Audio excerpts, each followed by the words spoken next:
எல்லோருக்கும் நமஸ்காரம். இன்னைக்கு சிந்தனை துளிகளாக வரப்போகிற வாசகம் புரிந்து கொள்வது என்பது ஒரு கலை. எல்லோரும் கலைஞர்கள் அல்ல. இதனுடைய பொருள் மற்றவர்களை துல்லியமாக புரிந்து கொள்வது ஒரு கலை. எல்லோராலும் எல்லோரையும் புரிந்து கொள்ள முடியாது. அப்படி புரிந்து கொள்பவர்கள் ஒரு கலைஞன்.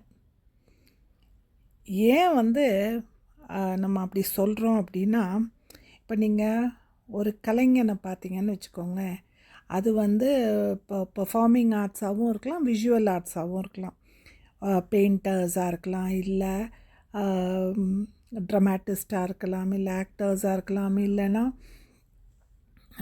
இன்ஸ்ட்ருமெண்ட் வாசிக்கிறவங்களாக இருக்கலாம், இன்ஸ்ட்ருமெண்டலிஸ்டாக இருக்கலாம், டான்சர்ஸாக இருக்கலாம். இப்படி இவங்களை நம்ம ஒத்து கவனித்தோன்னா அந்த கலையை பற்றின நுட்பமான விஷயங்கள் அவங்களுக்கு தெரிஞ்சிருக்கும். அதில் ரொம்ப உணர்வு பூர்வமாக அவங்க அதை எடுத்திருப்பாங்க. அது எல்லாரையும் அது ஈர்க்கக்கூடிய ஒன்று, எல்லாரையும் அது இணைக்கக்கூடியதும் கூட. அதுக்கு ரொம்ப அவசியமாக தேவைப்படுறது பொறுமை. அதுபோல் நம்ம ஒருத்தரை புரிஞ்சுக்கணும் அப்படின்னா நம்ம ரொம்ப சென்சிட்டிவாக இருக்கணும். அவங்களோட சின்ன சின்ன அசைவுகளும் அவங்கள பற்றின ஒரு புரிதலையும் நம்ம வளர்த்துக்கணும். அவங்களுடைய அனுபவத்தை அவங்க எப்படி பார்ப்பாங்களோ அதே ரீதியாக நம்ம பார்க்கணும்.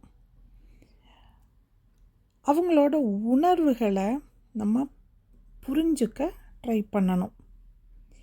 நம்ம இந்த கலைஞர்கள் போல் ரொம்ப பொறுமையாக நம்ம மற்றவங்களை அணுகணும்.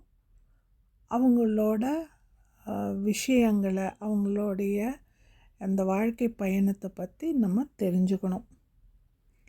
ஏன்னா மனிதர்களில் 4 விதமான மனிதர்கள் இருக்காங்க. இந்த ஃபஸ்ட் கேட்டகரின்னு சொல்லப்போனால் இந்த எக்ஸ்ட்ரோவர்ட்ஸ், அதாவது எல்லோருக்கூடையும் சகஜமாக பேசக்கூடியவங்க. அவங்களோட எனர்ஜியவே மற்றவங்கக்கிட்ட பேசி அவங்கக்கிட்டேருந்து அவங்க எடுத்துப்பாங்க. So they drive their energy from outside. அடுத்தது ரொம்ப சென்சிட்டிவான மனிதர்கள். இவங்க எதை பார்க்குறாங்களோ அதை தான் நம்புவாங்க, எதை கேட்குறாங்களோ அதை தான் நம்புவாங்க. இப்படி அவங்களோட எக்ஸ்பீரியன்ஸ், அவங்க அனுபவங்களை அவங்க சென்சஸ் மூலியமாக, இந்த புலன்கள்னு சொல்கிறோம் இல்லையா, 5 புலன்கள், அது வழியாக அவங்க உணர்ந்து அதை ஏற்றுக்கக்கூடியவங்க. அடுத்தது 3வது கேட்டகரி எதையும் ரொம்ப லாஜிக்கலாக பார்த்து அவங்க அதுக்கு எந்த ஒரு ப்ராப்ளத்துக்கும் அவங்க லாஜிக்கலாக அதுக்கு ஒரு சொல்யூஷன் தேடக்கூடியவங்க. இவங்களை நம்ம திங்கர்ஸ்ன்னு சொல்லுவோம். 4வது கேட்டகரி வெரி ஆர்கனைஸ்ட் பீப்புள். அவங்க எல்லா விஷயத்தையும் ரொம்ப ஆர்கனைஸ்டாக, ரொம்ப ஒரு கிளாரிட்டியோட, சிஸ்டமேட்டிக்காக இதை ஒரு ஆரம்பமும் வச்சுருப்பாங்க, ஒரு முடிவும் வச்சுருப்பாங்க. எந்த ஒரு உறவுக்காக இருக்கட்டும், ஒரு நிகழ்வுக்காக இருக்கட்டும், அவங்க எடுக்கிற ஒவ்வொரு விஷயத்தையும் அவங்க ரொம்ப நுட்பமாக பார்த்து அதை எடுத்துக்கிறவங்க. இப்படி டிஃப்ரெண்ட்டாக மக்கள் இருக்கிறச்ச we cannot paint everybody with the same brush. அதனால் எந்த ஒரு ரிலேஷன்ஷிப்பையும் நம்ம ரொம்ப க்ரியேட்டிவாக நம்ம அதை அணுகணும். எப்படி ஒரு ஆர்டிஸ்ட் ஒரு ஆர்ட்டை வந்து ரொம்ப க்ரியேட்டிவாக தங்கிட்ட இருக்கிற அந்த நுட்பமான ஒரு டூல்ஸால் அவங்க எப்படி வந்து ஒரு அழகான ஒரு விஷயத்தை படைக்கிறாங்களோ அதே மாதிரி நம்மளும் மற்றவங்கள புரிஞ்சுக்கிறச்ச நம்ம அவங்கள புரியறதுக்கு நம்ம முற்படுறச்ச நம்ம இந்த மாதிரி விஷயங்களை வந்து கையாளணும்.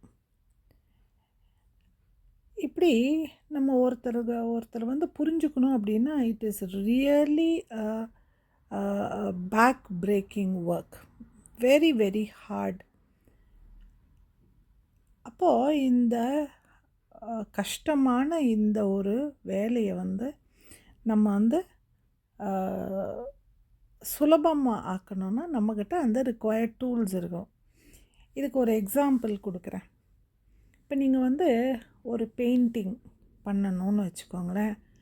அதுக்கு வந்து உங்களுக்கு கேன்வஸ் தேவை, உங்களுக்கு பெயிண்ட் தேவை, முக்கியமாக வெரைட்டி ஆஃப் ப்ரஷஸ் தேவை. ஏன்னா ஒவ்வொரு ஸ்ட்ரோக்குக்கும் ஒவ்வொரு மாதிரி உங்களுக்கு ப்ரஷஸ் வந்து தேவைப்படும்.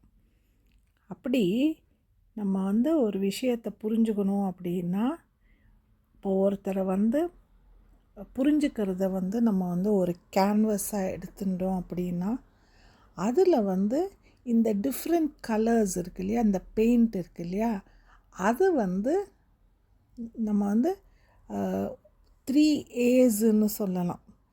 அது வந்து ஒரு AAA ஃபார்முலான்னு வச்சுக்கோங்களேன். இந்த AAA ஃபார்முலாவை நம்ம வந்து யூஸ் பண்ணுறதுக்கு நமக்கு ட்ரிப்பிள் டைப் ஆஃப் ப்ரஷஸ் வந்து நமக்கு தேவைப்படும். அப்போது இந்த 3 பெயிண்டில் முதல் பெயிண்ட்டை நான் சொல்லக்கூடியது வந்து அக்செப்டன்ஸ். நம்ம வந்து ஒருத்தர்கிட்ட நம்ம பழகரைச்ச we have to accept them as they are. நமக்கு தகுந்த மாதிரி அவங்கள வளைக்கக்கூடாது. அவங்க எப்படி இருக்காங்களோ அப்படி நம்ம அவங்கள ஏற்றுக்க பழகிக்கணும்.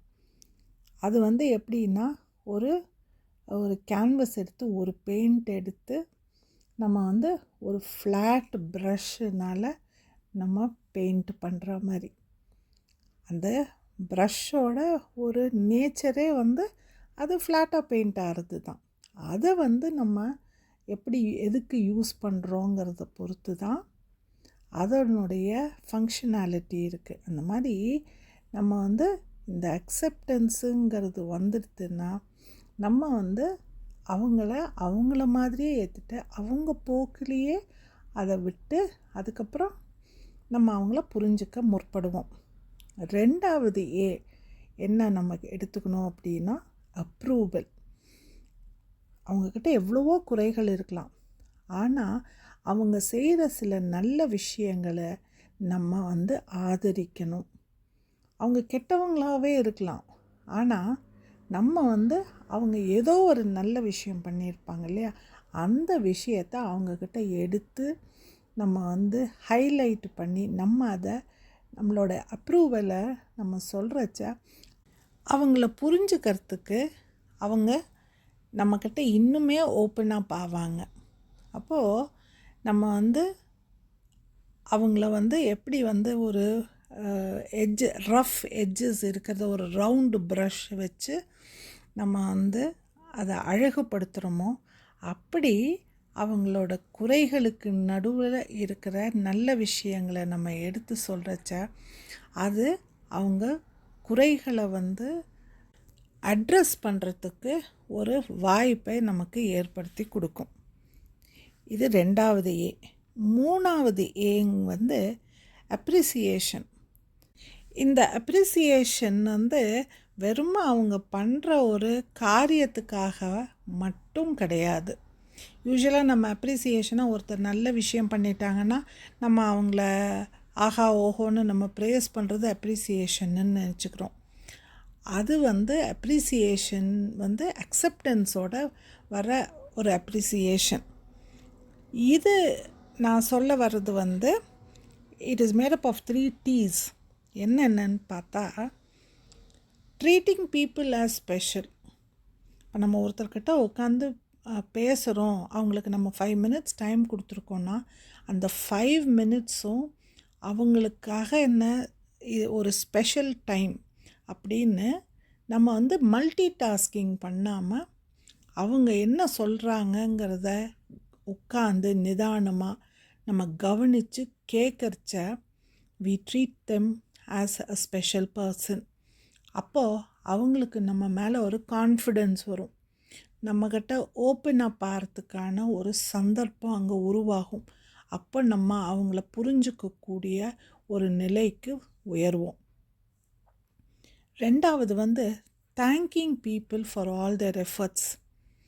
நம்ம வந்து ஒரு சின்ன விஷயம் யாராவது பண்ணால் கூட நம்ம வந்து அவங்கள தேங்க் பண்ண கற்றுக்கணும். ஏன்னா அவங்க பண்ணணுங்கிற அவசியம் கிடையாது. இது வந்து it's a means of communication to express your appreciation for the work that they have done. மூணாவது வந்து being very very thoughtful of your actions towards them. அப்போது when we are very thoughtful, நம்ம வந்து அவங்களுக்கு தேவையானதை நம்ம வந்து புரிஞ்சுட்டு செய்வோம். அப்போது ஒரு அண்டர்ஸ்டாண்டிங் அங்கே வரும்.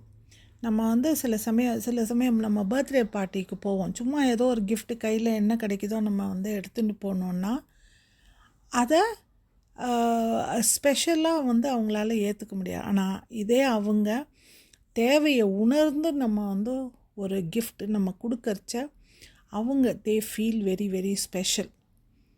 ஸோ இந்த கம்யூனிகேஷனை அவங்களுக்கு நம்ம கன்வே பண்ணுறோம், that we are very very thoughtful about them. So இந்த 3 டீஸும் இந்த அப்ரிசியேஷனுங்கிற ஒரு இதில் வந்து ஒன்றா சேரும். இப்படி நம்ம ஒருத்தரை புரிஞ்சுக்கிறதுங்கிறது அவ்வளவு ஈஸியான காரியம் இல்லை. நம்ம புரிஞ்சுக்கிறச்சா it becomes a work of art. இப்படி நம்ம உறவுகளை வந்து இமோஷ்னலாக, இன்டலெக்சுவலாக, லாஜிக்கலாக நம்ம அணுகரிச்ச இந்த நாள் மட்டும் இல்லை, எந்த நாளும் நமக்கு திருநாளே. நன்றி, வணக்கம்.